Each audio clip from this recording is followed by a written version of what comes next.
Auspicia este programa Gobierno de la Provincia de Córdoba. La noche que me quiera desde el azul del cielo, las estrellas celosas los mirarán pasar y un rayo misterioso.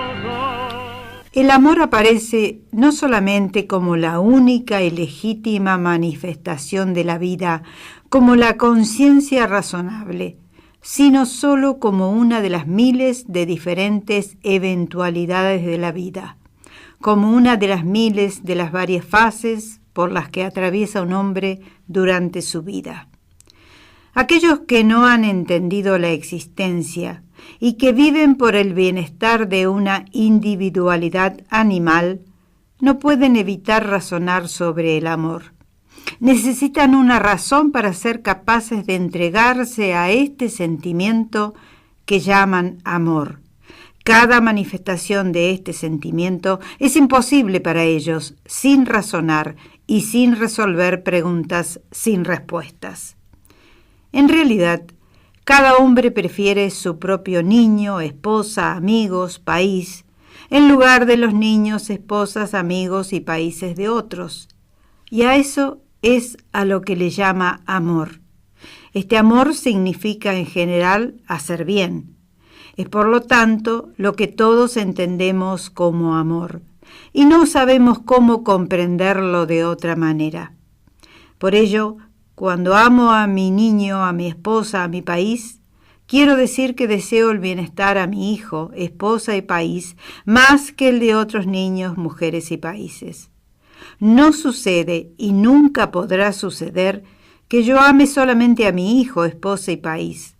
Cada hombre ama al mismo tiempo a su hijo, esposa, país y hombre en general. No obstante, las condiciones del bienestar que desea para los distintos seres amados en virtud de su amor se encuentran íntimamente conectadas, tanto que cada acto de amor para cada uno de estos seres amados no solamente disminuirá los actos de amor hacia los otros, también será perjudicial para ellos. ¿En el nombre de qué tipo de amor debería actuar y cómo debería actuar? ¿En nombre de qué tipo de amor debería sacrificar a otro amor? ¿A quién debería amar más y hacia quién debería dirigir mis actos de bienestar? ¿Cómo debo servir a un país tan amado sin dañar el amor que le tengo? Finalmente, ¿cómo debo resolver este problema? Dosificar el sacrificio de mi propia individualidad, el cual es necesario para servir a los otros. ¿Hasta qué grado puedo ocuparme a mí mismo con mis propios asuntos y aún así ser capaz de servir a aquellas personas que amo? Todas estas preguntas parecen ser simples para las personas que no han tratado de explicar este sentimiento que se llama amor, pero más allá de simples, son realmente imposibles de resolver.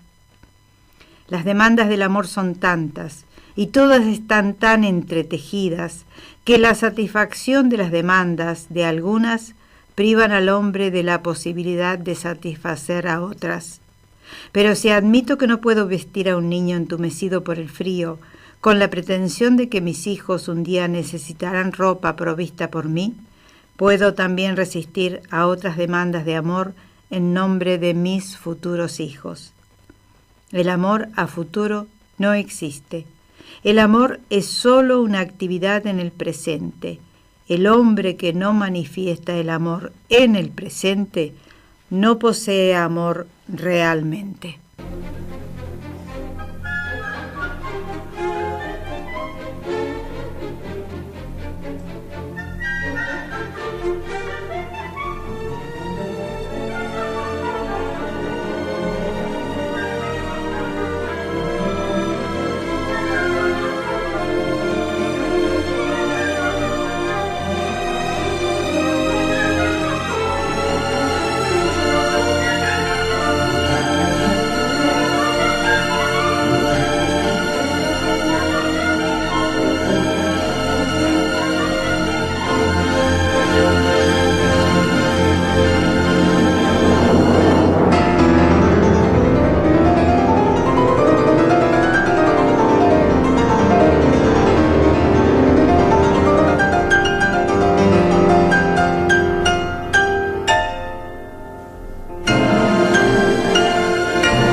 tal? ¿Cómo le va? Muy buenos días. Bueno, estamos promediando el mes de febrero y hoy hemos traído un programa lo vamos a repetir, que hiciéramos en septiembre del año pasado, porque estábamos de alguna manera conmemorando el nacimiento de ese grande de la literatura, ese grande de muchos aspectos que se llamó León Tolstoy, que nació en Rusia en agosto de 1828 y falleció en noviembre de 1910, es decir, a los 82 años.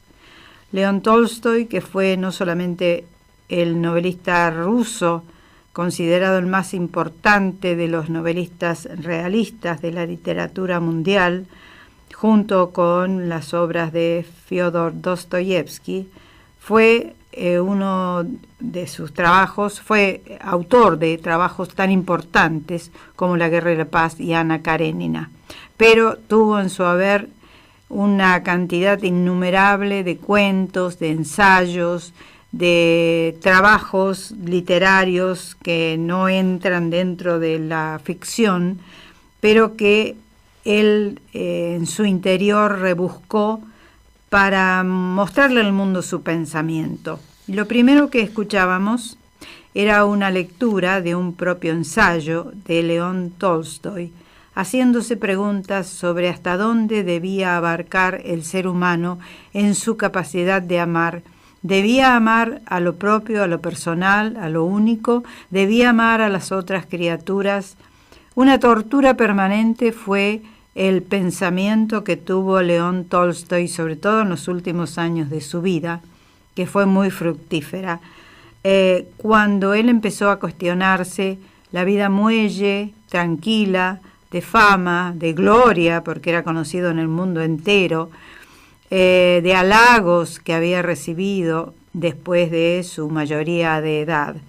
Era hijo de un conde, pero de un conde venido a menos que había perdido parte de sus propiedades, pero él con su literatura y con su forma de ser, con su postura ante la vida, se hizo de un renombre y fue un hombre acaudalado, digamos, dentro de lo que él se permitió, porque no pudo sobrevivir a las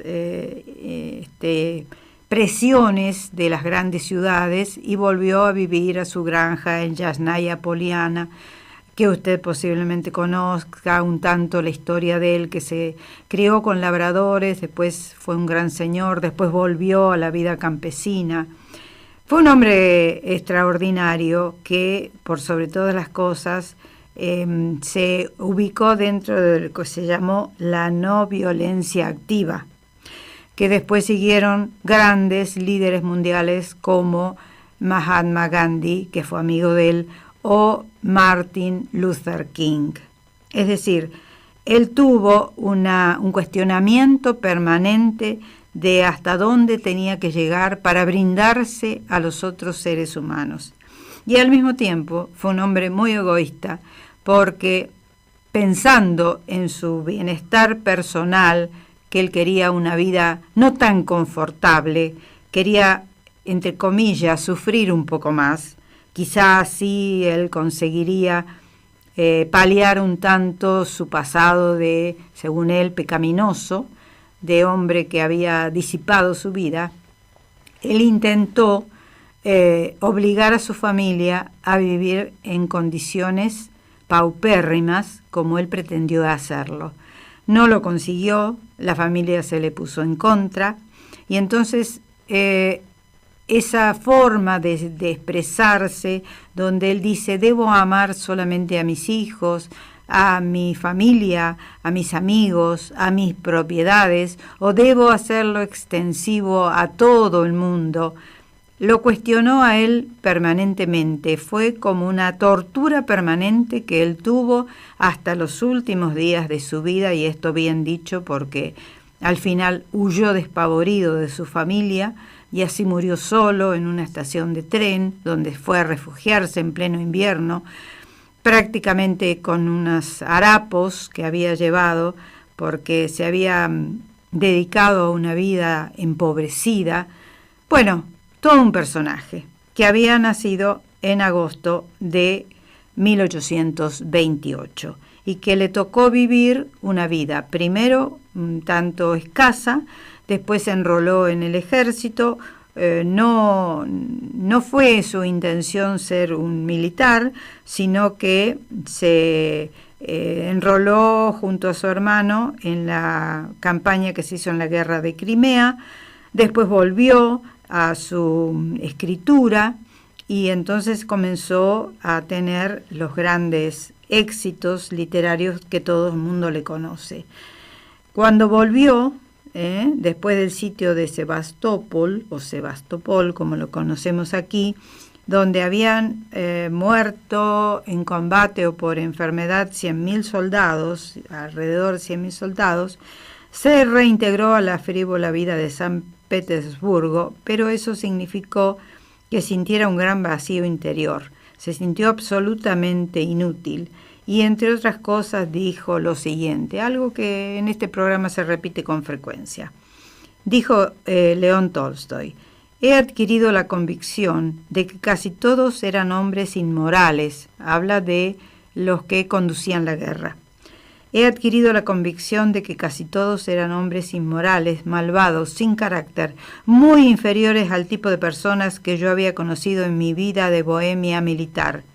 Y estaban felices y contentos, tal y como puede estarlo la gente cuya conciencia no los acusa de nada.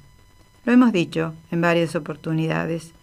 En Crimen y Castigo de Dostoyevsky se habla de que si uno no ve el mal o trata de disimularlo, después ya se olvida de que existe el mal. Lo hemos dicho en este programa en varias oportunidades porque es una postura que a mí me interesa profundizar. Me interesa a partir del Crimen y Castigo de Dostoyevsky, siguiendo por otros autores que también se han torturado pensando en el tema.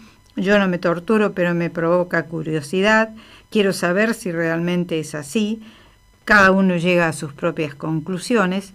Y bueno, es parte de lo que hoy vamos a tratar en este programa sobre el gran León Tolstoy. La música que hemos elegido para acompañar a este programa pertenece a Piotr Tchaikovsky y escuchábamos en primer término un fragmento del concierto para piano número 1 del gran autor ruso. Y ahora escuchamos este otro tema.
siguiendo con lo que les anuncié al principio, con música de Tchaikovsky para ilustrar este programa, hemos escuchado un fragmento de la Obertura Sinfonía 1812.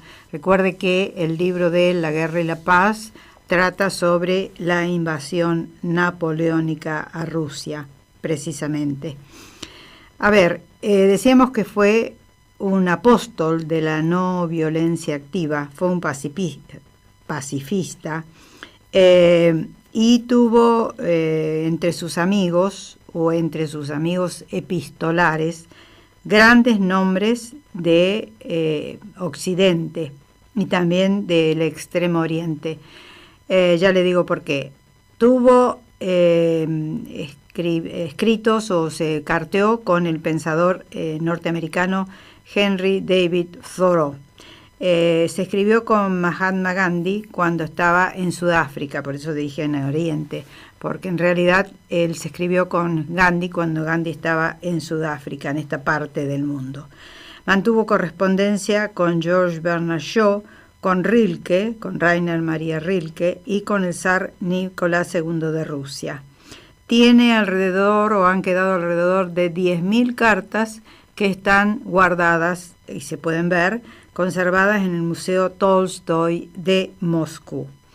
Fue un defensor del Esperanto, él quería la igualdad entre los hombres, y en sus últimos años, tras varias crisis espirituales, como ya le dijera, se convirtió en una persona profundamente religiosa y altruista, queriendo dejar de lado todos los lujos y confort que tenía en su vida. Rechazó toda su obra literaria anterior, es decir, no le dio ninguna importancia a pesar de que era conocido y reverenciado en el mundo entero, y criticó a las instituciones eclesiásticas, lo que provocó su excomunión. Bueno, ni siquiera un amigo de él, como Turgenev, que le escribió en su lecho de muerte diciéndole que siguiera escribiendo, lo hizo cambiar de idea, un hombre que tenía sus ideas. Bien, recuerde que fue precursor de lo que después se llamaría naturismo, fue vegetariano y hay algunas frases de él muy interesantes a partir de que él no comía carne, y dijo, entre otras cosas, alimentarse de carne es un vestigio del primitivismo más grande. El paso al vegetarianismo es la primera consecuencia natural de la Ilustración. Y, entre otras cosas, igual que Mahatma Gandhi, dijo: un hombre puede vivir y estar sano sin matar animales para comer. Por ello, si come carne, toma parte en quitarle la vida a un animal solamente para satisfacer su apetito. Y actuar así es inmoral. Bueno, tenía sus ideas, él quiso al final de su vida dejar los lujos, mezclarse con los campesinos, trabajaba la tierra, se hizo zapatero, gastaba lo menos posible en su vida cotidiana, fundó una escuela para los hijos de los campesinos, fue autor, editor de libros de textos para esos niños, al mismo tiempo impartía módulos de gimnasia, prefería dar clases a estar trabajando en otra cosa, es decir, tuvo una pedagogía muy particular de el decir y hacer. Él intentó, pero la familia no se lo permitió. Cuando él quiso deshacerse de todas sus posesiones y de entregarle todos los derechos de autor al gobierno ruso, su esposa y sus hijos, que tuvo muchos hijos, creo que tuvo 8 o 9 hijos, su esposa y su familia se negaron rotundamente, trataron de hacerlo pasar por insano, y fue cuando él finalmente desapareció, se fue de su casa, de su mansión de Yasnaya Poliana, huyó despavorido, cayó enfermo porque estaba nevando en Rusia en ese momento, y bueno, murió en una estación de ferrocarril tal como usted lo vio en esa película encantadora que se llama La Última Estación, con Christopher Plummer y Helen Mirren en el rol de Tolstoy y de su esposa. Los funerales de León Tolstoy fueron realmente únicos. Creo que muy pocas veces en el mundo se han visto funerales, y sobre todo que no había medios de comunicación en ese momento, recién empezaban a conocerse. Los funerales de Tolstoy agruparon a miles y cientos de miles de personas y duraron más de un día porque la gente quería verlo, quería tocarlo. Fue un santón, una especie de santón.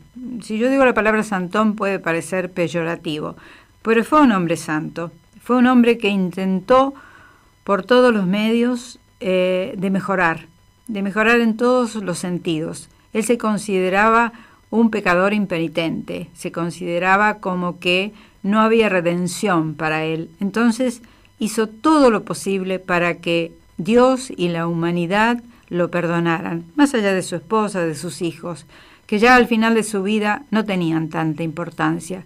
Él amó al ser humano, amó, escuchó, comprendió, cobijó a los seres humanos, olvidándose un tanto de su propia familia, esas contradicciones que tienen a veces los grandes genios o los genios. Él la tuvo, pero digamos que murió en su ley, en sus 13, porque murió pobre, pero no pudo morir olvidado. El mundo entero lo recordó, el mundo entero lo veneró, lo acompañó a su última morada y el mundo entero lo sigue recordando después de tanto tiempo. Estás escuchando Radio Pascal 93.3. En Argentina hay una provincia mediterránea en la que la cultura es una de sus mejores banderas.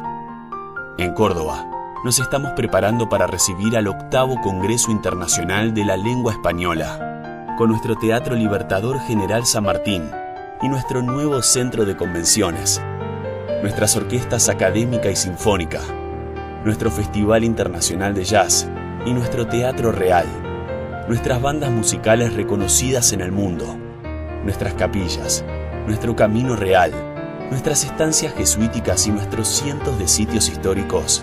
Vamos rumbo al evento de habla hispana más importante del mundo, que en marzo de 2019 tendrá lugar en nuestra provincia. Córdoba entre todos. Gobierno de la provincia de Córdoba.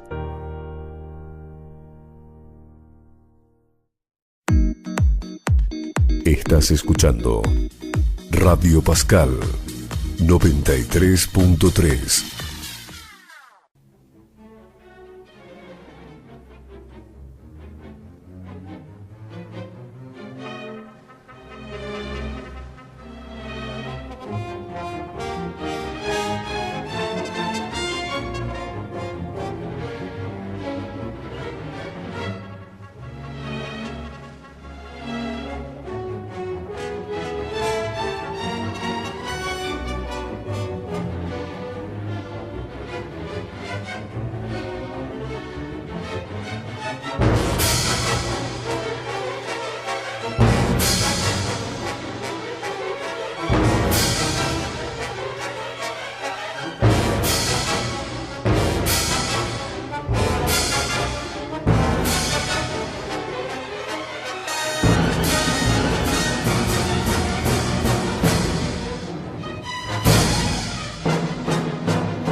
Bien, recordamos que León Tolstoy, por sobre todas las cosas, quería vivir como la ley de Cristo, es decir, amándonos los unos a los otros, trabajando la tierra con las propias manos, siendo vegetarianos, cultivando la tierra, hacer sus propios tejidos, zapatos, o sea, su propia indumentaria de ser posible.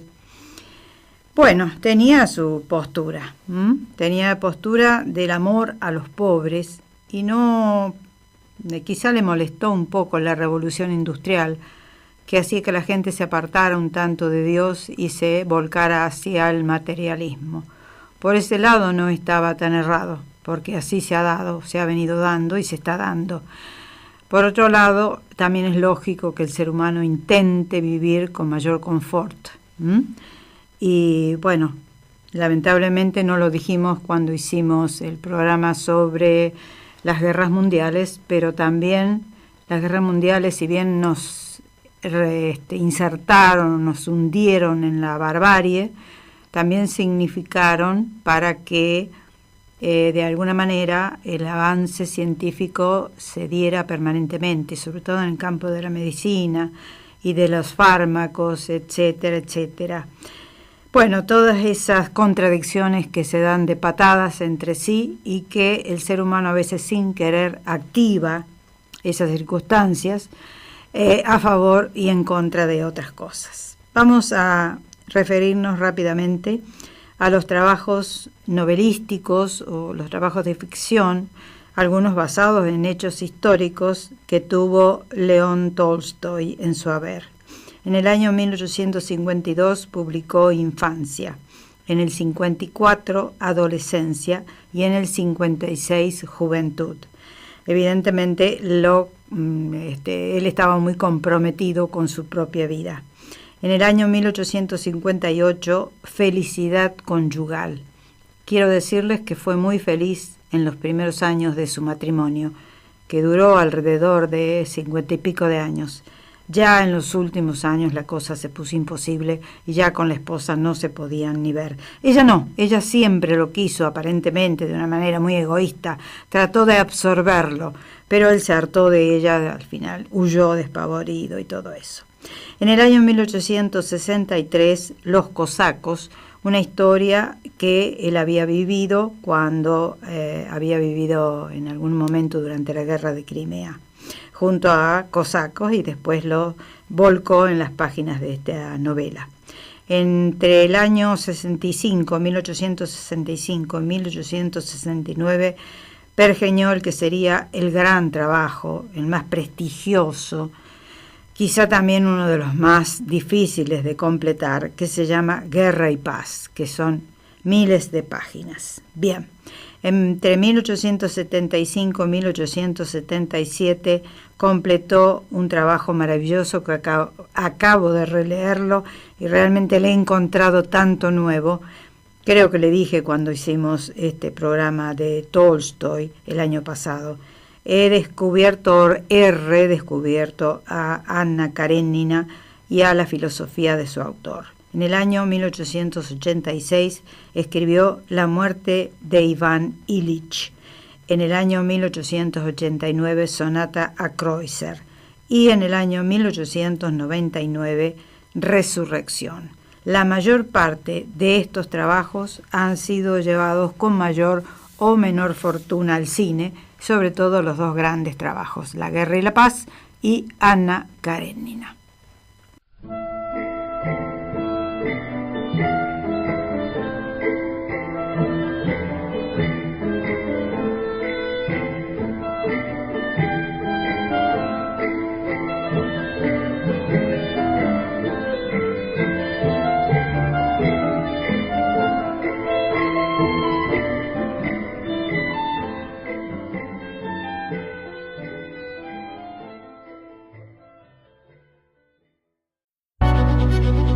Rumbo al Congreso Internacional de la Lengua Española Córdoba 2019.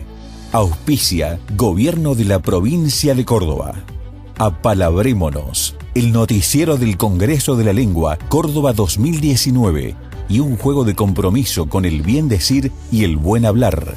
con idea y realización de Mario Luna, profesional de la palabra, y la participación de la profesora en Letras Modernas, Teresita Bertarelli.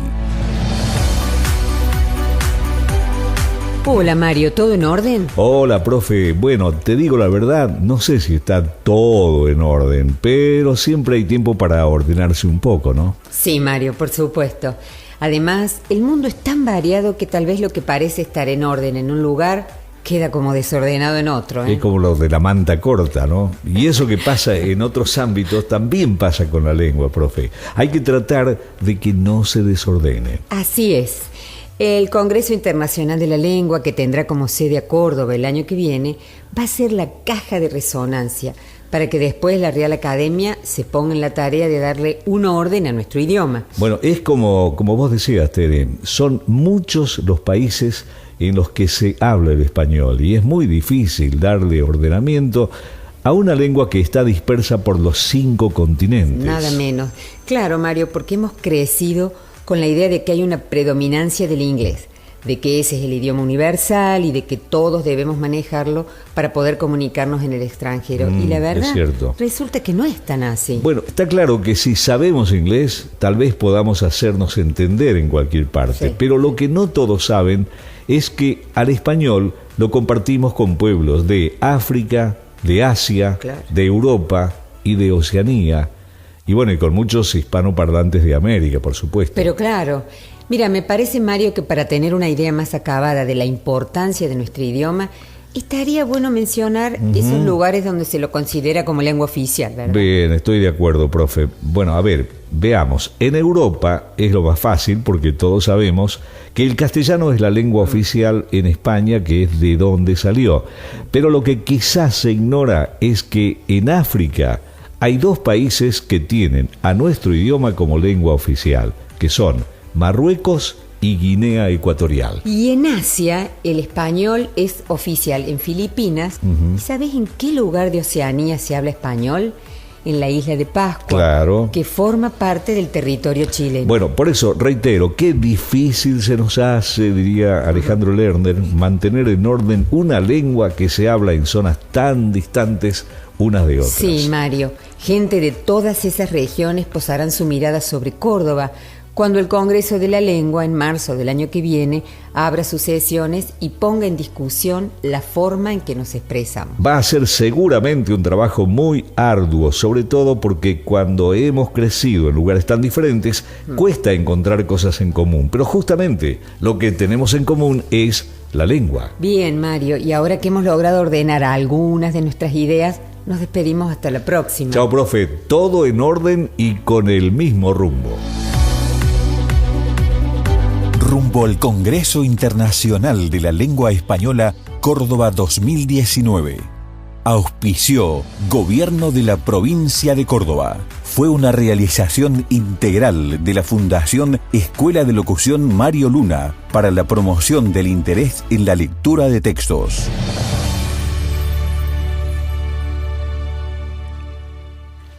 Cuido mi cabello en el salón de Daniel Gozzi, ubicado en Independencia 412 de Barrio Nueva, Córdoba. Allí este excelente profesional te da ese toque mágico que toda mujer necesita para sentirse mejor. Acordate, pone tu cabello en las expertas manos de Daniel Gozzi, que te espera en Independencia 412. Instituto de Belleza María de Córdoba, para verte joven y vital, con tu rostro y cuerpo en armonía. María de Córdoba, Maipú 177, cuarto piso. Complejo Cinerama, empresa líder en la exhibición cinematográfica del interior del país. Grito Sagrado, libros, música plástica, todo lo encontrás en el Chava Rodríguez 421, en pleno Paseo de las Artes. Invitarte, la opción más segura para conocer todo lo que se te ocurra para tu esparcimiento. www.invitarte.com.ar. Maidana Libros, textos escolares bestsellers, libros especializados en sus 3 direcciones, de Anfunes 150 de Anfunes y Bersarfield y en Hipermercado Libertad de Poeta Lugones. Y les quiero recomendar especialmente, no un libro de Tolstoy, que también podría ser, si usted quiere leer libros de Tolstoy, están todos publicados en ediciones de bolsillo, no va a tener ningún inconveniente en hacerlo, pero Quiero recomendarles un libro que leí el año pasado y finalmente no comenté en este programa. No sé por qué, pero no lo comenté. A mí me hubiera gustado hacerlo, pero pensé que podía no ser del agrado de todo el mundo. El libro es realmente fascinante. Se llama Los diarios de Emilio Renzi, segunda parte, Un día en la vida, de el desaparecido autor argentino Ricardo Piglia. Ricardo Piglia, entre otros, escribió Plata quemada, para que usted lo ubique fácilmente. Fue muchos años profesor en la Universidad de Princeton, en Estados Unidos, un hombre que participó de la época del Di Tella, con un perfil muy bajo siempre, muy académico, amigo de Cortázar, de Beatriz Arlo, de Carlos Altamirano y de Gerardo Gandini. ¿Y por qué lo nombro especialmente Gerardo Gandini? Acá en Córdoba lo tuvimos por última vez a Gerardo Gandini acompañando a Fito Páez en el recital que dio en el Orfeo hace algunos años, y yo ya sabía que Gerardo Gandini era un grande de la música argentina, pero grande de la música argentina, de esos que componían para el Centro Experimental del Teatro Colón. Junto a Ricardo Piglia, Gerardo Gandini compusieron una ópera titulada La ciudad ausente, sobre Macedonio Fernández y la historia de amor que tuvo él con su primera esposa Elena. Yo no lo he visto, se estrenó en 1995 esa ópera, no la he podido ni siquiera tener en YouTube.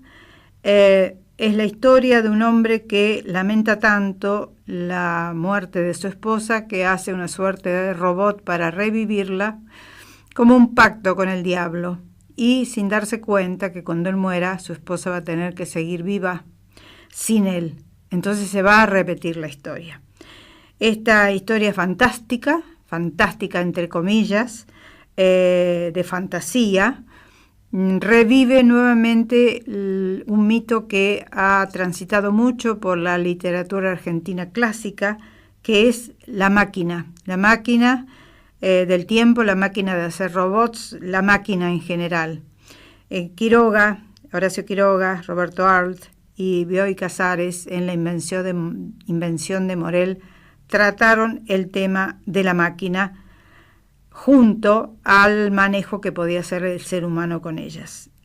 Bueno, eso es un dato que le estoy dando, pero los diarios de Emilio Renzi, más allá de permanentemente hablar sobre Gandini, habla de un hombre en la soledad de la gran ciudad, un hombre que era Ricardo Piglia, que tuvo sus amores, sus desamores. Finalmente, cuando murió tenía a su esposa, no murió solo, pero se tuvo que venir de Estados Unidos, ya dado de baja, cuando se le declaró esa enfermedad que también llevó a la tumba a Roberto Fontana Rosa. Es decir, una muerte ingrata para una persona tan creativa como era Ricardo Piglia. Entonces, más allá de todas estas consideraciones que estoy haciendo, le recomiendo, si usted quiere tener en sus manos un libro profundo, un libro donde no solamente se recuerda la vida cotidiana que va haciendo un personaje, en este caso un gran intelectual como era Piglia,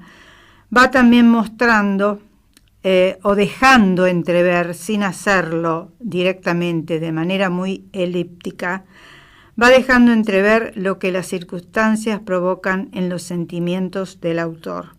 Me encantó este libro, lo estoy recomendando. Si usted tiene oportunidad, no deje de leerlo. Se llama Los diarios de Emilio Renzi, de Ricardo Piglia. Estás escuchando Radio Pascal 93.3. En Argentina hay una provincia mediterránea en la que la literatura y la palabra escrita son una de sus mejores banderas. En Córdoba, nos estamos preparando para recibir al 8º Congreso Internacional de la Lengua Española, con nuestra Biblioteca Mayor y nuestro Archivo Histórico Provincial, nuestra Universidad Nacional de Córdoba y nuestra Feria Anual del Libro, nuestros miles de periodistas, medios gráficos, editores y escritores cordobeses vamos rumbo al evento de habla hispana más importante del mundo, que en marzo de 2019 tendrá lugar en nuestra provincia. Córdoba entre todos. Gobierno de la provincia de Córdoba. Estás escuchando Radio Pascal 93.3.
Otro fragmento de la Sinfonía 1812 de Tchaikovsky.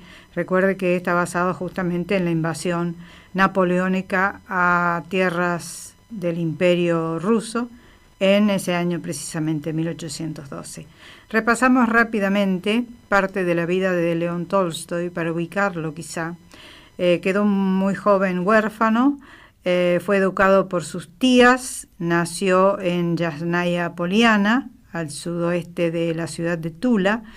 A los 16 años, tras prepararse durante 2 años, ingresó a la facultad para estudiar letras, la facultad de Moscú, de Kazán, para estudiar letras. Abandonó la carrera para estudiar derecho.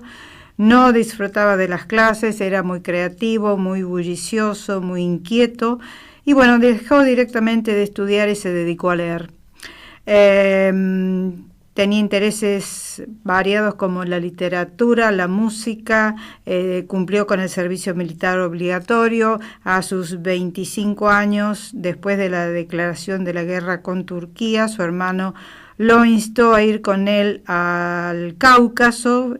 Pasó 3 años sirviendo en el ejército sin llegar a convertirse en militar, y allí comenzó a escribir. Al estallar la guerra de Crimea, él tenía 25 años y pidió ser destinado al fuerte. Allí se dio cuenta, después de terminar esa guerra, cuando se reincorporó a la frívola vida de San Petersburgo y de Moscú, se dio cuenta que esa no era una vida para él. Decidió casarse, tener su familia o crear su propia familia. Viajó en 1857 por Europa, se interesó por los métodos didácticos en el viejo continente, formó su propia escuela, una escuela donde los estudiantes podían entrar y salir de clase sin pedir permiso, no había castigos para nada, había recompensas. Era un verdadero, a su manera, un verdadero sabio.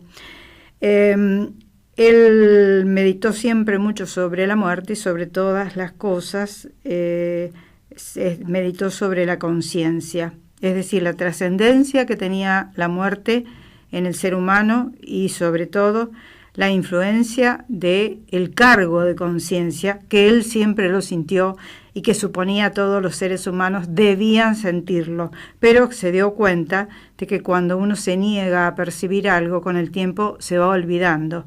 Era algo que vimos en el Dostoyevsky de Crimen y Castigo, yo les he dicho, el Woody Allen de Crímenes y Pecados, y hace un tiempo, comentamos en este programa el último libro de Orhan Pamuk titulado La mujer del pelo rojo, donde también el personaje central de la novela supone que, no pensando en lo que acaba de hacer, se va a olvidar del asunto. No es tan fácil. Y después, bueno, de alguna manera la vida se lo reprocha, esto dicho entre comillas. Él creyó que asentándose, fundando una familia, se casó cuando tenía 33 años con Sofía Behrs, tuvo 13 hijos, de los cuales sobrevivieron solamente 8, se casó muy enamorado. Después, con el tiempo, se empezó a dar cuenta de que su esposa era una mujer materialista, ambiciosa, que lo quería, que lo respetó siempre, pero él se hartó de las apetencias económicas y materiales de ella y, por supuesto, de las presiones que sufría por parte de su familia. Así fue como se fue retrayendo y finalmente murió solo, tal como lo hemos dicho. Trabajó durante 4 años en La guerra y la paz, es decir, ese libro máximo que tiene el novelista, y lo dije en su momento, allí se recrean las vidas de 580 criaturas o personajes. Realmente una epopeya ese libro, es una epopeya literaria. Y su esposa, Sofía, reescribió el manuscrito en 7 oportunidades. Es decir, ella lo respetaba, lo amaba y lo respetaba y lo ayudó muchísimo, pero no sé, él no pudo responderle. Quizá la posesividad que tenía ella lo hartaron. Y al mismo tiempo, años después, en 1875 aproximadamente, contó la historia de una pasión adúltera que vive una mujer de la alta sociedad moscovita y que se llamó Ana Karenina. Ana Karenina fue un libro llevado al cine en numerosas oportunidades, pero después de este intervalo musical vamos a seguir hablando de cómo el cine ha reflejado, de alguna manera, las obras de León Tolstoy en la pantalla.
Escuchábamos otro fragmento de la Sinfonía 1812 de Tchaikovsky. Usted escuchó en algún momento algo que le sonó a la Marsellesa, claro, por supuesto, algo que tenía que ver con la Marsellesa que incorporó Tchaikovsky a la sinfonía. Por la invasión napoleónica, a eso me refiero. Bien, vamos a ver qué adaptaciones cinematográficas han tenido los principales trabajos de León Tolstoy y sobre todo el libro que más ha sido favorecido por el cine, que es, como no podía ser de otra manera, Ana Karenina, porque La Guerra y la Paz, si bien tiene historias románticas en el medio, también se hace bastante pesada con tanto militar y con tantas batallas, y el libro es pesado y las películas hasta ahora que yo haya visto son todas pesadas, bien hechas, nadie lo niega, de la mejor manera posible, pero tanta guerra, y una guerra que quizá a nosotros mucho no nos interesa porque ya ha pasado tanto tiempo de aquello, es otra historia, otra etapa de la humanidad. A ver, la primera, Ana Karenina en Rusia, data de 1911. Después estuvo la famosa versión de la Ana Karenina en 1927, en cine mudo con el papel estelar de Greta Garbo, rol que 8 años después ella en Estados Unidos repitió en una versión sonora de Ana Karenina. En el Reino Unido, en Europa, ya viniéndonos a esta parte de Europa, en Gran Bretaña se hizo una Anna Karenina en 1948 con Vivien Leigh en el rol protagónico. Maravillosa versión que pasó totalmente inadvertida a raíz de la guerra, posiblemente.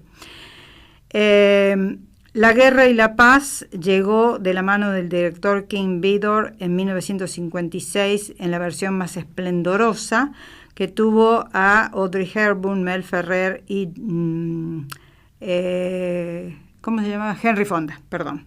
Lo miré a Gustavo y le pregunté, pero no, me contesté yo misma, a Henry Fonda en los roles protagónicos. Bien, después pasamos a una versión de Ana Karenina en Estados Unidos en el año 1961 con Sean Connery en el papel de Bronsky. Yo que sepa, acá esa película no se ha dado, y si se dio pasó totalmente inadvertida. Claro, por supuesto, Sean Connery todavía no era la figura que después llegó a ser inmediatamente.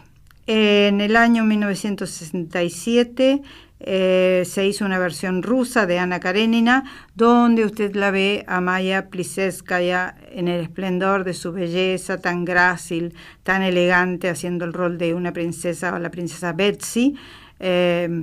Esto fue en el año 1967, se lo digo porque se puede encontrar en YouTube y usted la puede revisar.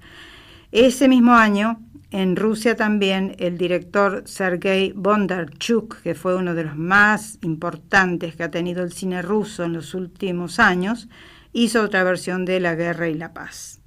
Esa sí la vi y la verdad que me pareció muy pesadita. Bien, en el año 1972, en Gran Bretaña, se hizo una miniserie y en el papel que había hecho Henry Fonda, actuó Anthony Hopkins, muy joven, imagínense, en 1972. Pasamos a otra versión, hay muchas películas en el medio de cuentos de Tolstoy que no las vi, ni sé de qué tratan, pero bueno, las voy a dejar pasar. En el año 1985, Jacqueline Bisset hizo de Ana Karenina en una película estadounidense. La sonata Kreutzer se filmó por primera vez en 1987. Ana Karenina, otra vez, en este caso, en una versión francesa, con Sophie Marceau como protagonista en 1997. Italia hizo una versión de Resurrección con los hermanos Taviani en 2001. En el 2007 hubo otra versión rusa con actores no conocidos para nosotros y finalmente en el 2012 el director Joe Wright hizo una versión de Ana Karenina con Keira Knightley y Jude Law. que me pareció estupenda porque salió del cliché de esa historia de esa mujer que todo el mundo conoce, que después se suicida porque está arrepentida por todo lo que ha sucedido, cree que la sociedad no la acepta, y bueno, más allá de creerlo, sí, la sociedad de la época hipócrita no la acepta.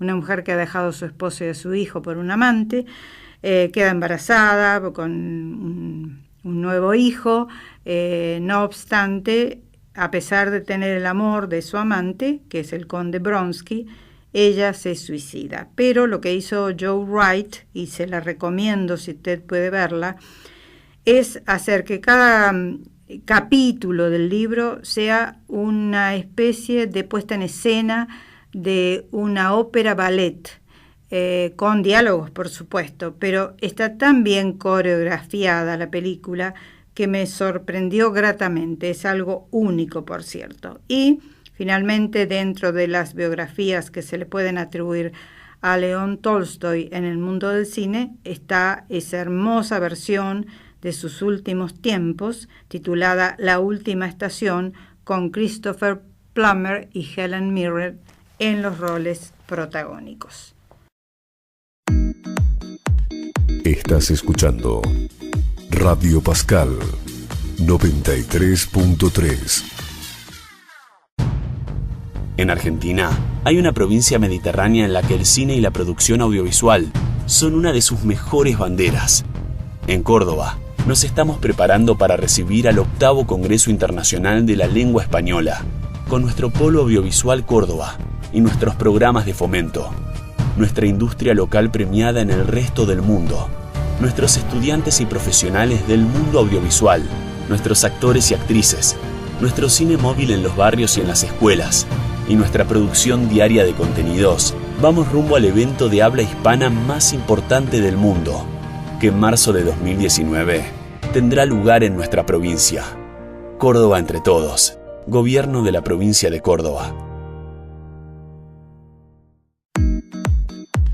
Estás escuchando Radio Pascal 93.3.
Bien, escuchábamos la última parte del concierto número 1 de Tchaikovsky. Qué música más maravillosa, y que además hemos escuchado a través de tantas producciones cinematográficas, más allá de escucharla en salas de concierto o en grabaciones. Me olvidé de nombrar la película Celos del año 1946, argentina, dirigida por Mario Soffici, con la participación de Zuli Moreno y Pedro López Lagar, basada en la sonata Kreutzer de León Tolstoy. Como ya les he dicho en varias oportunidades, Argentina, en esa época, en la época de la presidencia de Perón, tomó muchos clásicos de la literatura universal e hizo filmes realmente maravillosos que nada tenían que envidiarle a los que se hacían en Hollywood en ese momento. Un gran sistema de estrellas había en la Argentina. Bien, tenía que nombrarlo. Vamos a terminar este programa de hoy recordando que, por sobre todas las cosas, León Tolstoy fue un hombre que tuvo al cristianismo, en todo su sentido, como parte dominante de su vida. ¿Qué significaba el cristianismo para él?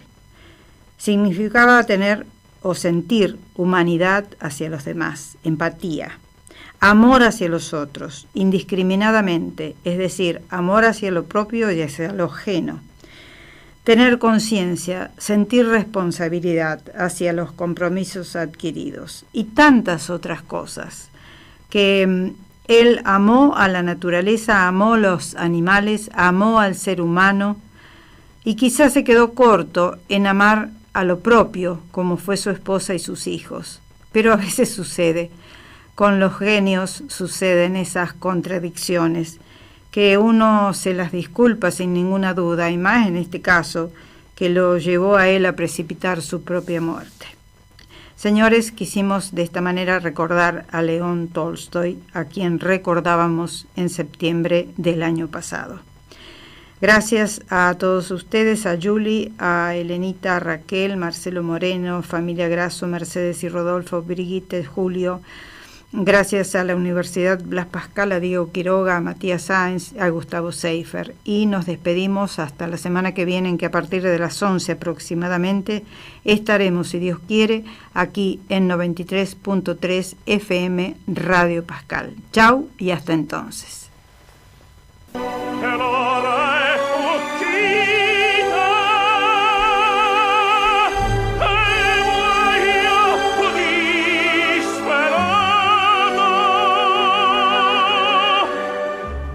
Auspició este programa Gobierno de la Provincia de Córdoba. La noche que me quiera desde el azul del cielo, las estrellas celosas los mirarán pasar.